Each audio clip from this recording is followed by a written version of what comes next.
अस्सलाम वालेकुम दोस्तों, मेरे YouTube चैनल सलमान एम्ब्रॉयडरी में आप सभी को खुशामदीद। दोस्तों क्लास स्टार्ट करता हूं मैं। यहाँ पे मैंने क्या किया, इसको टी प्रेस किया। टी प्रेस करने के बाद मैंने इसको पूरे को जो बनाया है पूरे डिज़ाइन को बेक कर दिया, यानी मशीन एंड कर दी।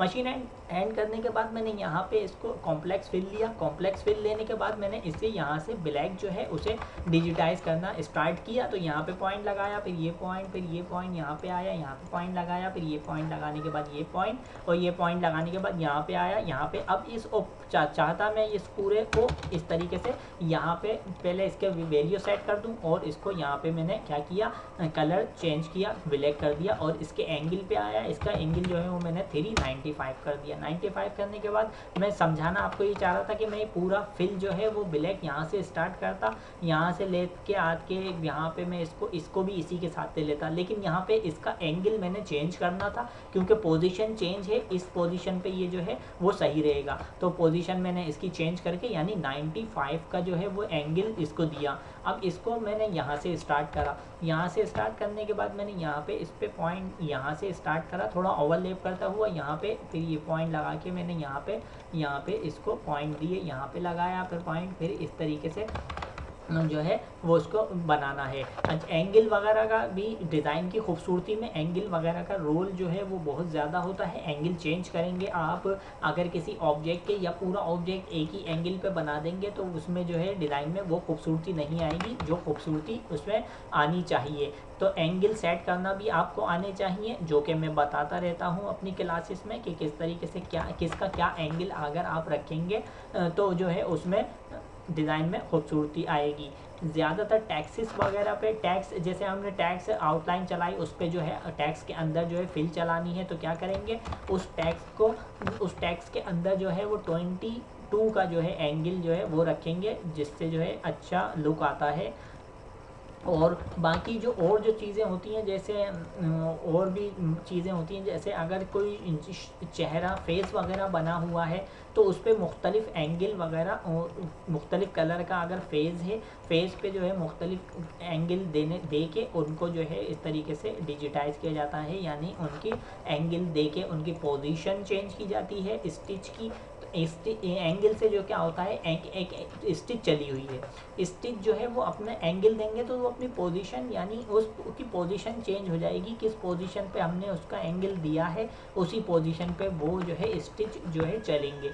तो वो उससे ये होता ये है कि उसमें डिज़ाइन में जो है एक फिनिशिंग यानी खूबसूरती आती है, जो कि एंगल देने पड़ते हैं, मुख्तलिफ एंगल।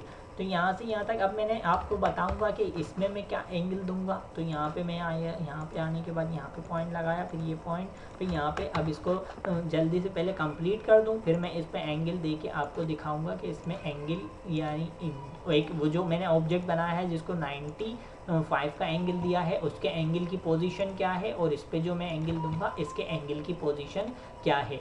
तो यहाँ पे अब मैं यहाँ पे आया, यहाँ पे पॉइंट लगा के यहाँ पे पॉइंट लगाया, अब ये पॉइंट लगा के यहाँ पे पॉइंट लगाया, यहाँ पे आ गया। यहाँ से इसको मैं कंप्लीट करूँगा, तो यहाँ पे मैं इसको इस तरीके से और सेंटर पे रखते हुए जो है उसको डिजिटाइज करना है। तो यहाँ पे इसके सेंटर पे ये जो आउटलाइन है, ये हमारा बीच वाली जो लाइन आ रही है, इसके सेंटर या इसका लाइन का, इस आउटलाइन का, ये जो मैंने आउटलाइन बनाई है वाइट, इसका सेंटर है, तो उसी सेंटर पे रखते हुए इसको डिजिटाइज करना है। तो यहाँ पे मैं यहाँ आया, यहाँ पे पॉइंट लगाया, अब ये पॉइंट लगाने के बाद ये पॉइंट, इसको थोड़ा सा ओवरलैप करता हुआ यहाँ पे मैं अब इसके अंदर से नहीं चलाऊँगा, यानी इस आउटलाइन के इस यहाँ से नहीं लूँगा, क्योंकि ये स्टिच चली हुई है पहले से उस दूसरे कलर की। तो अगर हम इसके ऊपर स्टिच के ऊपर स्टिच चलाएंगे, एक तो इस डिज़ाइन बहुत हैवी हो जाएगा, हैवी से मुराद स्टिच बहुत ज़्यादा बढ़ जाएंगे, जो कि यानी में काफ़ी कॉस्टली भी डिज़ाइन हो जाएगा, और उसके बाद जो है डिज़ाइन ख़राब भी हो जाएगा। कॉस्ट यानी इस पे कॉस्ट आने की, यानी इसने उसका भी मसला नहीं है चले, लेकिन डिज़ाइन ख़राब हो जाएगा तो वो फिर बनाने का यानी हमारे कोई फ़ायदा नहीं है। तो यहाँ से यहाँ तक, तो अब मैंने इसका कलर भी चेंज करा, और इसकी एंगल यानी एंगल से बोल रहा हूँ कि ये मैंने स्टिच ततामी वैल्यू कर दी। अब मैं आपको इसका दिखाता हूँ, इसका 3 और 22 ही रहने दिया, और ये सिर्फ मैं आपको ये चेंज करके बता रहा हूँ, लेकिन अगर आपने जब फिल चलानी है तो आपने फिल इफेक्ट में भी जाना है और इसको यहाँ से ये भी चेंज करना है। फ़िलहाल तो मैं अभी जो है ये चेंज नहीं कर रहा, मैंने कर दिया इसमें, इस वाले ऑब्जेक्ट में, बाकी ऑब्जेक्ट में नहीं करूँगा। अगर आपने कहीं पर भी इस डिज़ाइन में या मुख्तलिफ दूसरे डिज़ाइन में, तो इसी तरीके से आपने चेंजेस वगैरह करनी है। अब मैं आपको इसका व्यू दिखाता हूँ। तो ये देखिए, सिर्फ ब्लैक जो है वो सेलेक्ट करता हूँ। मैंने क्या किया, आल्टर वी प्रेस किया और इंटर किया। इंटर करने के बाद पोजीशन आप देख सकते हैं, जूम करके दिखाता हूँ। ये देखिए, इसके पोजीशन जो है वो इस तरीके से यहाँ पे एंगल चल रहे हैं, जबकि इसके एंगल यानी इसके स्टिच देखें वो इस तरीके से यहाँ पे ऐसे आ रहे हैं, ये तो ये होता है एंगल का। अब मैं आपको पूरा डिज़ाइन दिखाता हूँ। तो ये एंगल जो है वो डिज़ाइन में खूबसूरती लाते हैं। अगर मैं इसका भी एंगल इसी पोजीशन पे कर देता तो ये लगता नहीं कि ये इसकी जो है अलग से एक ऑब्जेक्ट बना हुआ है। तो दोस्तों, यहाँ पे अब मैं क्या करूँगा, अब मैंने पूरे डिज़ाइन को चला दिया। पूरे डिज़ाइन को चलाने के बाद मैं इसको रेड को भी इसी के साथ जो है डिजिटाइज कर देता हूँ। तो यहाँ पे मैंने इनपुट ए लिया। इनपुट ए लेने के बाद यहाँ पे पॉइंट लगाया। फिर यहाँ पे पॉइंट लगाने के बाद इसको मैंने इस तरीके से यहाँ पे इस तरीके से डिजिटाइज कर दिया। एंगल वो यहाँ पे एंगल लगाया, एंगल ऊपर की तरफ इसके स्टिच जा रहे हैं तो वो सेट करूँगा और उसकी पोजीशन जो है एंगल की सेंटर कर दी। रेड कलर किया, टी प्रेस किया, फिर शिफ्ट टी और कंट्रोल टी प्रेस किया, ताकि जो है अब मुझे दोबारा से कलर इसको जो है चेंज नहीं करना पड़े। तो यहाँ पे मैंने इसको इस तरीके से स्टार्ट किया, यहाँ पे पॉइंट लगा के फिर ये पॉइंट और ये पॉइंट पे यहाँ पे आया, ये पॉइंट लगाया। फिर इस तरीके से यहाँ पे मैंने यहाँ पे इसको पॉइंट लगा के फिर ये पॉइंट लगाया और ये पॉइंट लगाने के बाद यहाँ पे इसको तोड़ दिया और यहाँ पे इसको अलग से बना दिया। यहाँ पे मैंने इस वजह से अलग से बनाया है। अभी मैं आपको दिखाता हूँ एंगल लगा के। यहाँ पे मैंने इसका एंगल चेंज किया और यहाँ पे मैंने इसका यहाँ पे इस तरीके से एंगल चेंज कर दिया। अब मैं दिखाता हूँ, यहाँ पे ये अलग से ही बना हुआ है, मैं इसके साथ नहीं बना सकता था, जबकि ये साथ में ज्वाइन हो रहा है। तो इस तरीके से इसको साथ में बना दिया। इस वाले पहले को साथ में बना देंगे। यहाँ पे पॉइंट लगाया, ये पॉइंट लगाने के बाद ये पॉइंट लगाया। अब जो है इसको इसी के साथ बना दूंगा। मैंने यहाँ पे पॉइंट लगाया, यहाँ पे पॉइंट लगाने के बाद यहाँ पे लगाया, फिर ये लगा दिया और यहाँ पे इसको इसके साथ बना दिया। इसके एंगल जो है वो एंगल लगाया, क्योंकि स्टिच जैसे यहाँ से ख़राब हो रहे हैं तो एंगल लगा के मैंने इसको सेट कर दिया। इस तरीके से सेट हो गया ये। अब क्या करूँगा, मैंने इस ऑब्जेक्ट को यहाँ पे अलग से बना दिया। यहाँ पे इसको इस तरीके का शेप है तो उसी तरीके का शेप दे दिया।